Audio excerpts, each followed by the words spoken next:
This is the Hyundai ioniq5. It's a fantastic electric, all-electric, mid-size SUV. In actual fact, its size is around the same as an Audi Q5, just to give you an idea. It gets its name from what we call a portmanteau. Now, a portmanteau is when you take two words, put them together. In the case of the Ioniq, it was ion and unique, and you come up with a new word that's completely unique to that product, ioniq. There you go, nice easy one. Same as done by VW with the Tiguan. Tiger and iguana. Yeah, it's been done by different manufacturers and different products all through history of production, and it's a great way of producing a completely unique name. I like the name Ioniq, and I like this car as well. It's a very nice all-electric vehicle. It's an SUV at the end of the day, and it's got a lot to live up to, a lot of competition. It does hit a few very, very tasty buttons with the eco-friendly bunch though, because there's a lot of recycled parts that go into this car in the actual production and makeup of this car. For example, there's 32 bottles up there, recycled plastic bottles. The seats and the carpet is recycled sugarcane and corn, for example.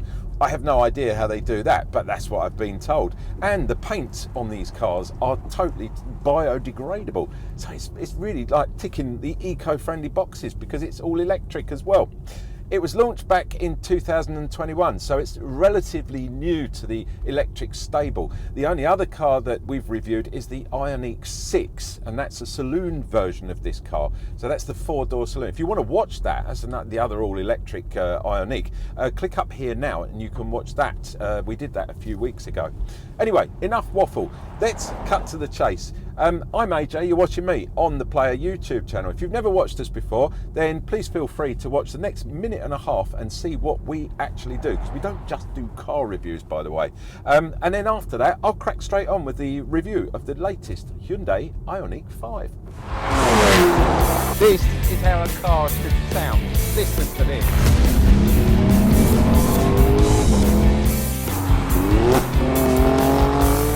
I didn't really push it either. I was just having a bit of fun. Oh, really?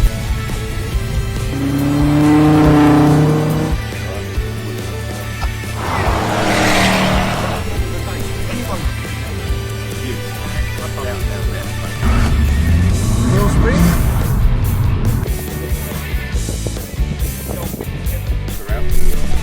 Outside. Cool. So there you have it, guys. The Ferrari Roma. My birthday present. Go. We're going to meet the crew and hopefully get it changed. That's a real one. I think it makes a good word. We'll go with mate. Nice to see you. Show us your big chopper, your helicopter. So here we are, the Morgan Roadster, where we're here for the Swiss Watch Show. Guys, guess what? It's another morning here out in sunny France.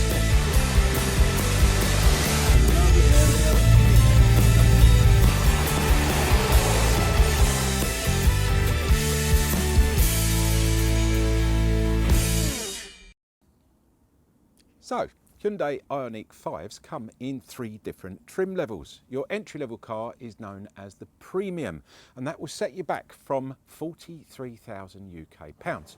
It comes with a 58 kilowatt battery and 170 brake horsepower electric motor, which is rear-wheel drive only. That combination will give you a mileage, a range of around 238 miles.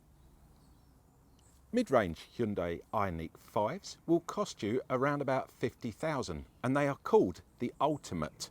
They get a much bigger battery, 77 kilowatt battery, which increases your range to 298 miles. You'll also get a bigger motor, but again, only rear-wheel drive, but it is 225 brake horsepower.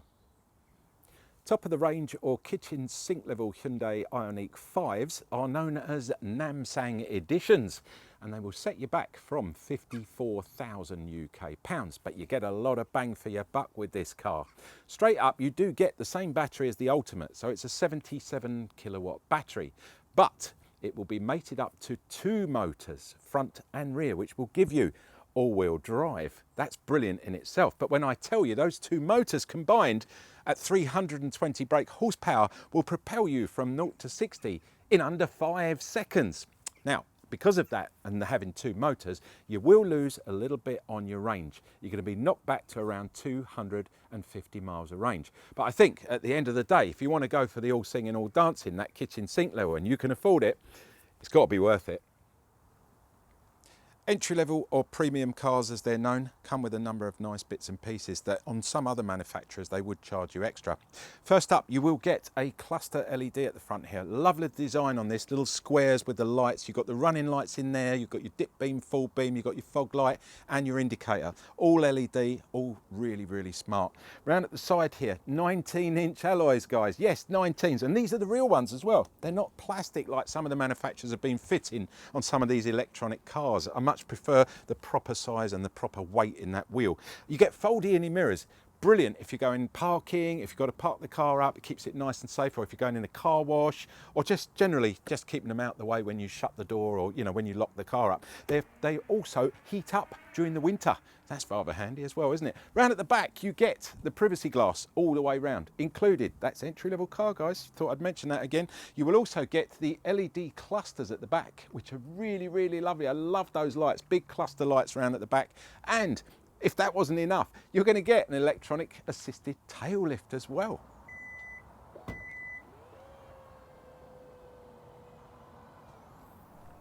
So up front, entry-level car, or premium as we now know it, you get quite a nice number of bits and pieces. First up, you will get keyless entry and keyless ignition. When I'm in ignition, obviously it's not an engine under the bonnet, so it's not a standard ignition, but you will get a stop-start button just here. And all you got to do is put your foot on the brake and push the stop-start button. And these two 12.3 screens will fire into life. The one on the left here, this is the TFT touchscreen. It's really, really nice. 12.3, as I said. Lovely resolution on this as well. And at night, it's not too bright. It doesn't blind you when you're driving along. Right hand side here is your digital cluster. Again, 12.3 inch screen here. It's really nice. There's an onboard computer as well. You can access that using the right hand side of the steering here. It's got a little menu button up there. You can scroll across it. It'll give you all the bits and pieces, all your statistics on your driving, and then you can just scroll up and down and that and move in and out of different menus and stuff. You've got all your sort of driving aids and bits and pieces on here as well on the right hand side. Let's talk a little bit about the comforts and nice bits and pieces in here. So you will get these beautifully bolstered seats in here, fully electronically adjustable as well, and they are heated and cooled in the summer. So you've got cooling in the summer. You can access it on your menu over here. So if you go onto your menu button, you look for warmer ventilation and then just push the button there like that and it will come up on the screen and you can change that accordingly. So in the winter, you can have warm air floating through, or in the summer, you can have cold air, and that's for both sides as well. It's really, really nice. You get a heated steering wheel as well, guys. Keep your handies warm in the winter. Additionally, you get dual zone air climate control. Unfortunately, it's on this panel at the bottom. I say unfortunately because there aren't any knobs in this car. Careful, guys. Careful where you go with that. This is all touchscreen as well. So if you get in here in the winter, you're going to have to take your gloves off to actually set the heating up. Or at the same time, if you get in the car, you've got wet hands, they're going to end up smearing all over here. Does work, but it does end up smearing it all. And likewise with the screen as well. But mainly down here with the heating controls. I like heating controls with knobs, so you can turn the heating up and down. You don't have to worry about taking your gloves off, or if you've got wet hands and so on. There's a number of buttons along the top here as well. I'll point out you do get with your entry-level car, you do get a reverse camera and parking beepers front and rear, which is absolutely brilliant.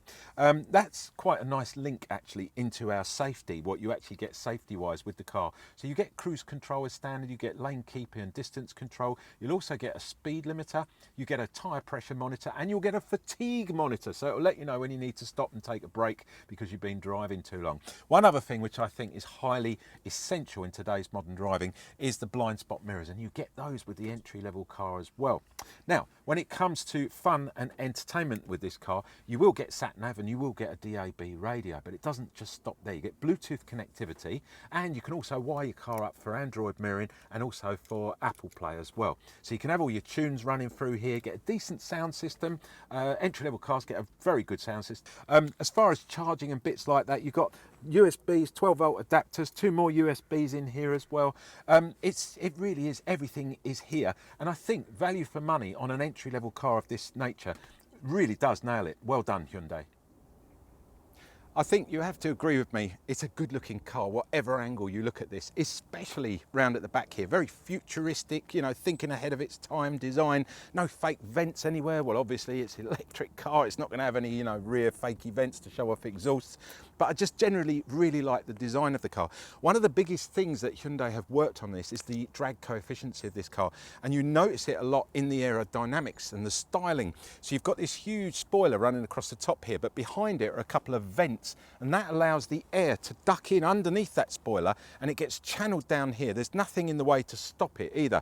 So it allows all that air that's passing over the car to just shoot off the back of the car, which gives it a tremendous drag coefficiency, which in turn will give you much better range, you know, much better mileage out of your battery. A lot of reviewers have mentioned that there is no wash and wipe at the back. Well, the reason for that is because if it was on the back here, it would interrupt that air, and that would take away some of the mileage. It would also slow you down at the end of the day. So that's been omitted for a reason. But having those big chunky holes there to allow the water to come through when it's raining washes the screen off automatically. You know, it's all been thought of in the design and the clever makeup of this car.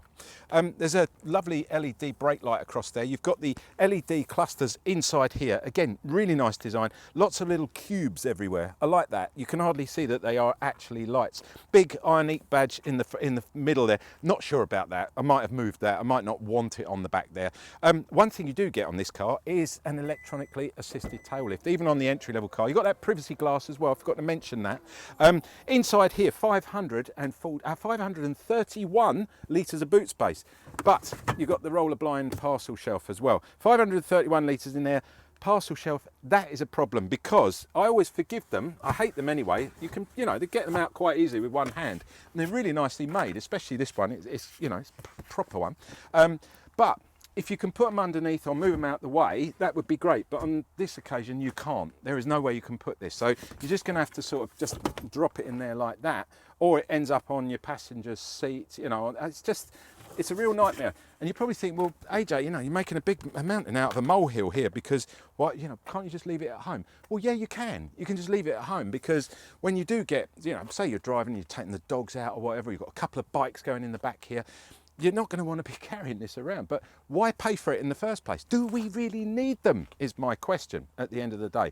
Each to their own. Comments in the comment box down at the bottom there. Underneath here, you do get some charging cables, spare ones whenever you need them. That's like your 13 amp one that you plug. Yeah, you know what I'm talking about. It's electronic car at the end of the day, electric car. Unfortunately, puncture repair kit. Guys, throw it away. Don't even invest. Again, something you shouldn't. Latex in a tyre doesn't work. Trust me. Tried it 3-4 times. That does not work. And the little pump, the only thing it's good for is pumping up your bike tyres or your kayak, if you bought one of those pump-up kayaks. To be honest, throw it away, get yourself some run flats. That's about all you can get under there. You can't get a spare wheel, which is a shame. But run flats is the way forward with these cars. A little bit expensive, but at the end of the day, worthwhile investing in them because that is not going to get you home at midnight when you're stuck and you've got a blown tyre. Trust me. Been there and done it. Like I said, 531 litres of boot space. Seats up. Seats down, you've got a nice 60-40 split on the seat there.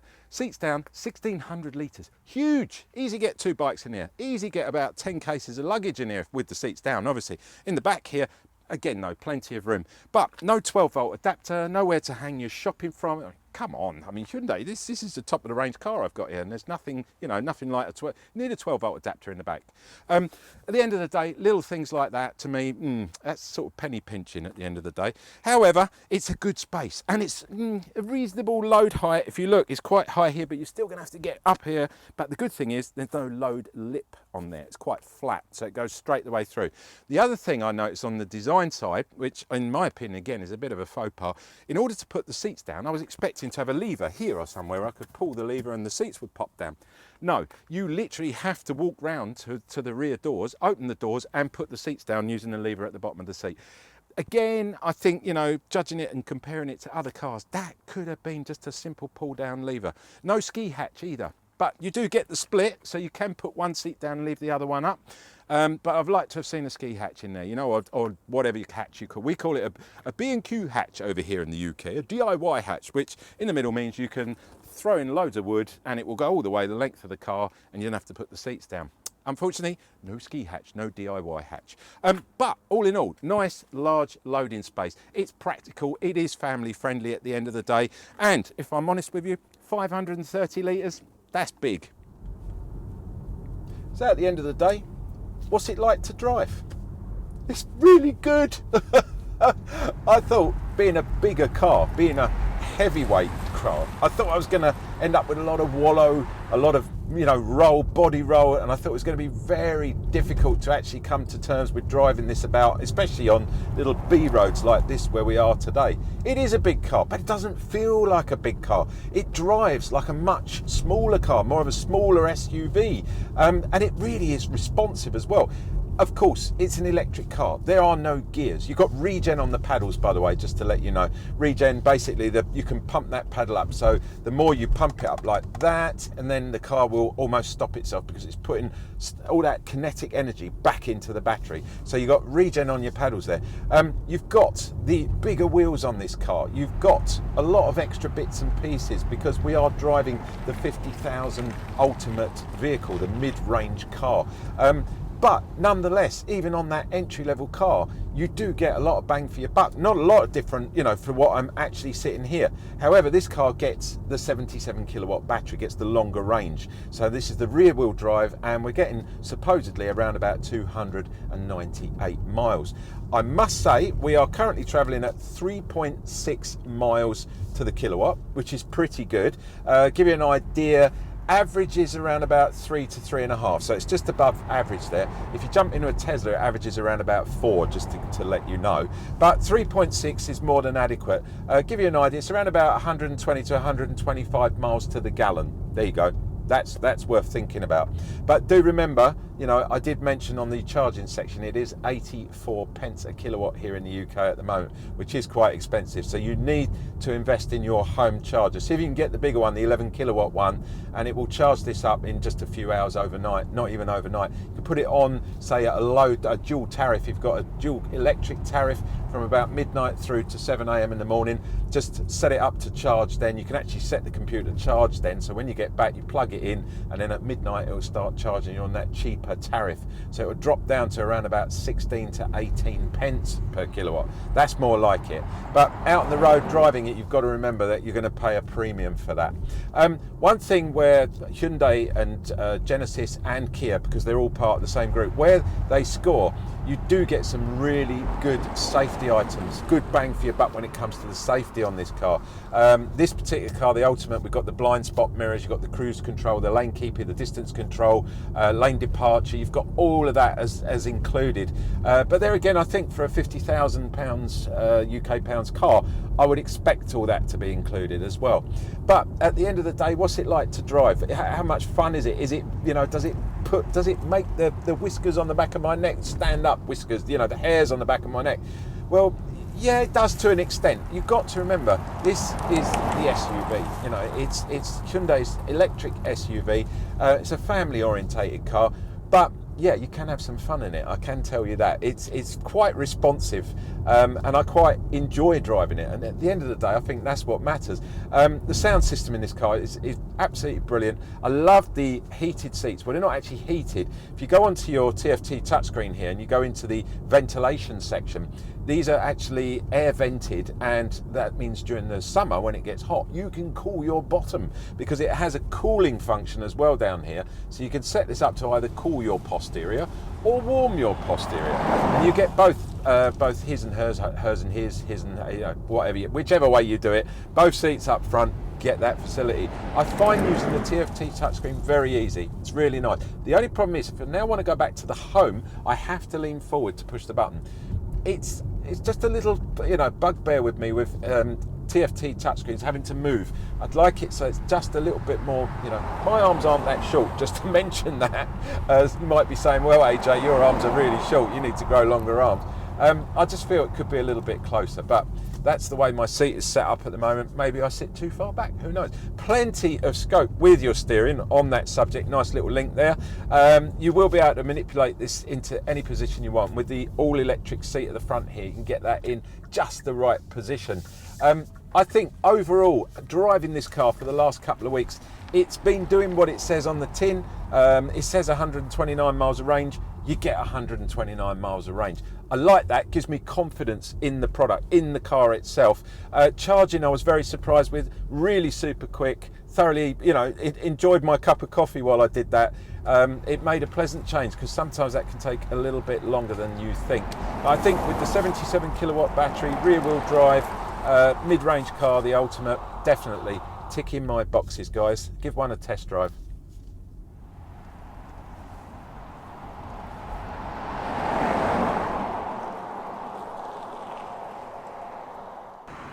When you're out on the road and you need to charge the ioniq5, you've got to look for the best charging station that you can find. Now, not all petrol stations have an electric charge station. We found one here at a BP here in the UK. Now, this one is up to 150 kilowatts. Now, you have to look at that when you're charging, because some of them are only up to 100 kilowatts and so on. Now, you can charge this car, the bigger battery car, that's the 77 kilowatt battery, up to 225 kilowatts. But you've got to find one of those superchargers. They're very few and far between here in the UK. But I'm noticing more and more the 150 kilowatts are springing up all over the place. Easy to do. At the back there, you've got your charging port. It's only at that back side there. So you've got to be able to reverse the car in. It doesn't have another one at the front, and it is only on the driver's side. Here in the UK, obviously, if you're in a left-hand drive version of this car, it's going to be in the passenger side. But it's back there at the back. It's very simple. You drive in, you park up, you plug in your big plug there. It's all waterproof, it's all safe. And then you head over to your little machine there, and you either put in a credit card or you have an app on your phone. Now, I've got the app. Very simple. You just dial in. It's already preloaded with credit, keeps it nice and safe and easy to use. And as you plug in, it will then ask you to locate where you are. Now, I've done that by telling them on each of these charging stations a little locator reference number, and you just tap that in and then it knows which charger you're on, and then seamlessly it will join you up with the charger and it will start charging. There's a good readout over there, and it's telling me how many kilowatts I get to the minutes, basically.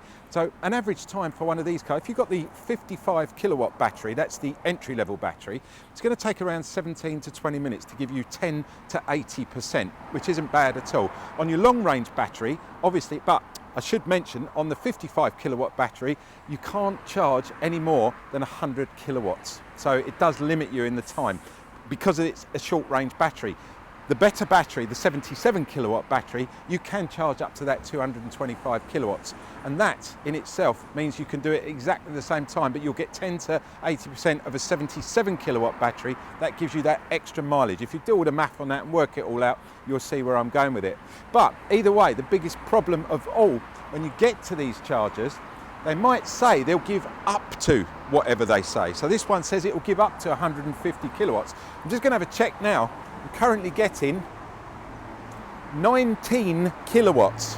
That's the difference, because there is another car that you can't see currently on charge at the moment, and for some reason he is sucking more power out of this unit than what I'm getting. So you kind of have to balance it up. So that's it. At the end of the day, you've got to sort of work out where you're going, the way you're going to go, and then work out where the charge stations are. It's all a bit of a faff, if you ask me. So best thing is buy yourself an 11 kilowatt home charger when you buy one of these, and it takes 6 hours for the 55 kilowatt battery and around 7 hours to fully charge on your bigger 77 kilowatt battery. That's the answer, guys, in a nutshell.